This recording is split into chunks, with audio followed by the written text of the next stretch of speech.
अस्सलाम वालेकुम dear students. आज मैं आपका न्यू चैप्टर स्टार्ट कर रही हूँ जो मैं पहले भी करवा चुकी हूँ, लेकिन शायद कोई टेक्निकल फॉल्ट की वजह से वो वीडियो शायद मिस हो चुकी है।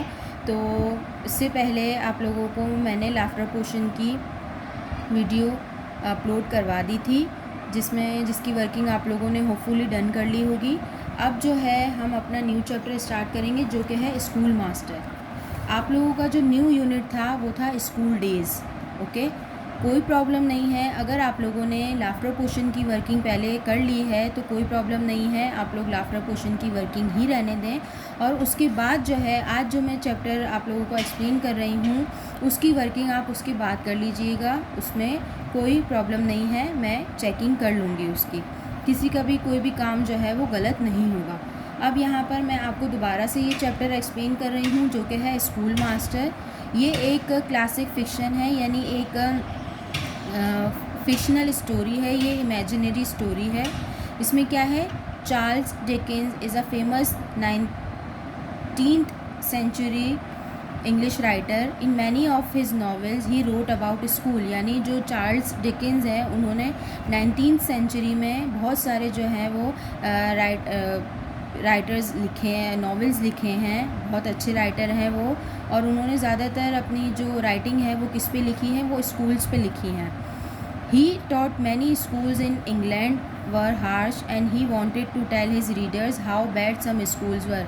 उन्होंने इंग्लैंड के बहुत सारे स्कूल्स में पढ़ाया है और अपने रीडर्स को वो ये बताना चाहते हैं कि उसमें से कुछ स्कूल्स जो हैं वो बहुत बुरे थे। This text on the facing page comes from the Hard Times which was published in 1854। अब जो मैं आपको नेक्स्ट पेज पे जो मैं आपको चैप्टर समझा रही हूँ, ये चैप्टर जो है एक न्यूज़पेपर है हार्ड टाइम्स जो इंग्लैंड का है, इसमें पब्लिश हुआ था 1854 में। The school master mister great want his pupils to have nothing to do with imagination and just to learn facts। यानी इसमें जो मिस्टर ग्रेट है वो अपने व्यूअर्स को, अपने रीडर्स को, अपने प्यूपल्स को या अपने स्टूडेंट्स को सिर्फ ये बताना चाहते हैं कि इमेजिनेशन कुछ भी नहीं होता, सब कुछ फैक्ट्स होता है। यानी हमेशा सच्चाई ही ज़िंदा होती है, इमेजिनेशन कुछ भी नहीं होती। अब ये क्वेश्चन आंसर्स तो मैं आपको बाद में दूंगी, पहले हम इसकी रीडिंग स्टार्ट करते हैं। फर्स्ट ऑफ ऑल आपको भी इसकी रीडिंग करनी होगी, क्योंकि जब तक आप लोग रीडिंग नहीं करेंगे आप लोगों को इसकी वर्ड्स पढ़ना नहीं आएंगे। द स्कूल मास्टर्स स्टार्ट कर रही हूँ मैं। Thomas Gradgrind saw his people as little empty jugs to be filled full of facts. यानी वो अपने स्टूडेंट्स को, अपने प्यूपल्स को ऐसे देखते हैं कि जैसे वो बिल्कुल खाली जग की तरह हैं और उनको बिल्कुल उसको भरना है सच्चाई से, फैक्ट्स बता के जो चीज़ें मौजूद है। He was like a cannon, वो एक तोप की तरह हैं, क्योंकि he loaded with facts and he was ready to blow his people out of the region of childhood into the region of facts. यानी उनके पास जो है नॉलेज बहुत सारी थी, उनके पास हर चीज़ का फैक्ट मौजूद था, हर चीज़ की उनको सच्चाई पता थी। तो वो अपने प्यूपिल्स को या अपने स्टूडेंट को जो है वो चाइल्डहुड से, यानी वो अपने बचपने से निकाल कर उनको फैक्ट्स की दुनिया में लाना चाहते हैं। Imagination was to be blown away, और इमेजिनेशन जो है वो हवा में उड़ जाएगी, क्योंकि इमेजिनेशन कुछ भी नहीं होता। गर्ल नंबर 20 कॉल्ड मिस्टर ग्रेट pointed his finger at a new pupil. Who are you girl? वो कहते हैं मिस्टर ग्रेट, ये यहाँ पर जो है आपको जो मैं समझा रही हूँ ये एक डायलॉग्स की तरह है। जो डायलॉग जो भी कह रहा है उनके नेम जो है वो बाद में शो हो रहे हैं। जैसे मिस्टर ग्रेट ने क्या कहा है, गर्ल नंबर 20, यानी उनको नेम नहीं पता तो वो उसको क्या कॉल कर रहे हैं, गर्ल नंबर 20, कि आप कौन है, who are you girl? Sissy please sir, Sissy Jupe sir answered girl number 20 blushing. यानी वो शर्माते हुए कहती है कि सिसी जूप, यानी वो अपना नेम बताती है। Sissy is not a name girl number 20, call yourself Cecilia said Mr Gradgrind sternly. यानी मिस्टर ग्रैंड उसे कहते हैं कि सिसी कोई नेम नहीं है, आप अपने आप को सिसीलिया कहेंगी। My father calls me Sissy sir whispered Sissy. यानी वो आहिस्ते आहिस्ते आवाज़ में सिसी कहती है कि मेरे फादर जो है वो मुझे सिसी बुलाते हैं sir. Then tell me who should not and what is your father ask the school master. वो कहते हैं कि आपके जो फादर हैं वो क्या करते हैं, please sir, a horse breaker, CC answered Shayli, यानी वो अगेन दोबारा शर्मा कर जो है वो जवाब देती है कि वो हॉर्स ब्रेकर है, horse breaker. So he breaks in horse, does he? Very well. Tell me your definition of a horse Cecilia, order Mr Gradgrind. यानी वो कहते हैं कि क्या तुम्हारे फादर जो है वो हॉर्स तोड़ते हैं. हॉर्स ब्रेकर का मतलब जो है वो घोड़े को तोड़ना नहीं है, घोड़े की देखभाल करना, उसके सारे काम करना, ये हॉर्स ब्रेकर का काम होता है, उसको चलाना ये हॉर्स ब्रेकर का काम होता है. तो वो पूछता है कि सर जो है मिस्टर ग्रेडग्रैंड जो है वो उनसे पूछते हैं सिसिलिया से कि आप मुझे हॉर्स की डेफिनेशन बताएं. Sissy blush more deeply and was unable to utter a sound, यानी वो और ब्लश हो जाती है, यानी वो और जो है उदास हो जाती है और शर्मा जाती है क्योंकि उसे उसके बारे में कुछ भी पता नहीं होता हॉर्स के बारे में. तो उसके मुंह से एक भी वर्ड नहीं निकल रहा होता. अटर अ साउंड मतलब एक भी अल्फाज नहीं निकल रहा होता. Girl number 20 has not the necessary fact to define a horse, cried Mr Gradgrind harshly. यानी वो ज़ोर से कहते हैं कि गर्ल नंबर 20 के पास कोई भी फैक्ट्स नहीं हैं जिसको वो बता सके, हॉर्स को डिफ़ाइन कर सके. He pointed to a pale boy, Bitzer will turn to you.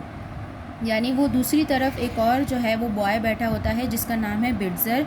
Pail boy यानी वो बहुत येलोइश नज़र आ रहा होता है. Mr Gradgrind's square finger lighted on a Bitzer because he happened to be sitting in the same ray of sunlight which darting in from one of the bare window lit up Sissy. यानी वो क्या करते हैं, mister ग्रेडग्रैंड जो है वो बिड्जर की तरफ फिंगर पॉइंट आउट करते हैं जो उसी लाइन में आगे की तरफ बैठा होता है जहाँ पर सिसी बैठी होती है, और वो बिल्कुल जो है सनलाइट की रोशनी के साथ बैठा होता है, इसलिए सनलाइट की पूरी रोशनी उसके फेस पर आ रही होती है और वो विंडो के पास ही बैठा होता है. But whereas Sissy was so dark haired and dark eyed. यहाँ पर जो है सिसी की आपको बिल्कुल अपीयरेंस बताई जा रही है. यहाँ पर सिसी के डार्क हेयर्ड हैं, डार्क आइड है. That she seem to receive a deeper and more lustrous colour from the sun when it shone upon her. The boy was so light eyed. अब यहाँ पर बिड्जर की अपीयरेंस को बताया जा रहा है कि बॉय जो है बिड्जर जो है उसकी आंखें लाइट आइड हैं और उसके बाल भी हल्के हैं, light haired. That the same ray of the sun seem to draw out from him, what little color he possessed. His cold eyes were pale, यानी उसकी आइज़ जो है वो येलोइश थी, पेल थी. His short crop hair look a continuation of his pale and prickly face. उसका face फ्रिकली था, उसके शॉर्ट हेयर थे. His skin was so unwholesomely pale that he looked as though if he were cut he would bleed white. यानी उसका जो face है वो इतना पेल हो रहा होता है, इतना येलो हो रहा होता है कि ऐसा लगता है कि अगर हम उसको कोई कट भी लगेगा तो उसमें से खून नहीं निकलेगा. यानी वो इतना जो है वीक लग रहा होता है. अब इस पूरे पैराग्राफ में आपको सिसी की अपीयरेंस और बिड्जर की अपीयरेंस को एक्सप्लेन किया गया है. नेक्स्ट मैं आगे की तरफ आपको एक्सप्लेन कर रही हूँ. Bitzer. Mr Gradgrind continued your definition of a horse. Mr Gradgrind आगे की तरफ बढ़ते हैं और बिड्जर को कहते हैं कि आप अपनी मुझे हॉर्स की डेफिनेशन बताएं कि हॉर्स क्या है. क्वाड्रप्ट सर, चौपाया, यानी क्वाड्रप्ट का मतलब है कि चार पाँव पे चलने वाला जानवर. बिड्जर आंसर इमीडिएटली, उसने फ़ौरन से आंसर दिया. ग्रैमिनिवोरस, यानी ग्रैमिनिवोरस का मतलब होता है घास खाने वाला जानवर. 4 टीथ, जिसके 40 टीथ हों. Shed coat in the springs, जिसके स्प्रिंग में बाल झड़ते हों, जिसके हूफ्स हार्ड हों. Age known by the markings in the mouth, यानी एज जो है उनकी उम्र कैसे पता चलती है, उनके माउथ में यानी मुंह में देखकर पता चलती है. The facts poured from the boy and more would have followed if Mr Gradgrind had not interrupted him. अगर मिस्टर ग्रेडग्रैंड उसको इंटरप्ट नहीं करते, बीच में नहीं रोकते, तो बिड्जर के पास और भी बहुत सारी चीज़ें थी जो वो हॉर्स के बारे में जानता था. तो ये सारे फैक्ट्स कहलाते हैं. Now girl number 20, you know what a horse is. वो गर्ल नंबर 20 को अगेन पॉइंट आउट करते हैं और उसको कहते हैं कि अब आपको पता चल गया कि हॉर्स क्या है. Facts facts facts. You are to be ruled at all times by facts, यानी जब आपको किसी भी चीज़ की सच्चाई पता होगी तो आप दुनिया पर राज कर सकते हो. सिर्फ इमेजिनेशन से काम नहीं हो सकता, इमेजिनेशन से बाहर आना होता है. You must have nothing to do with imagination, imagination का कोई काम नहीं है। In this life we want nothing but facts, हमें इस दुनिया में, हमें अपनी इस लाइफ में सिर्फ फैक्ट्स ही चाहिए कि हमें हर चीज़ की मालूमात हो। Sissy curtsies again and would have blush more deeply, वो और शर्मिंदा हो जाती है।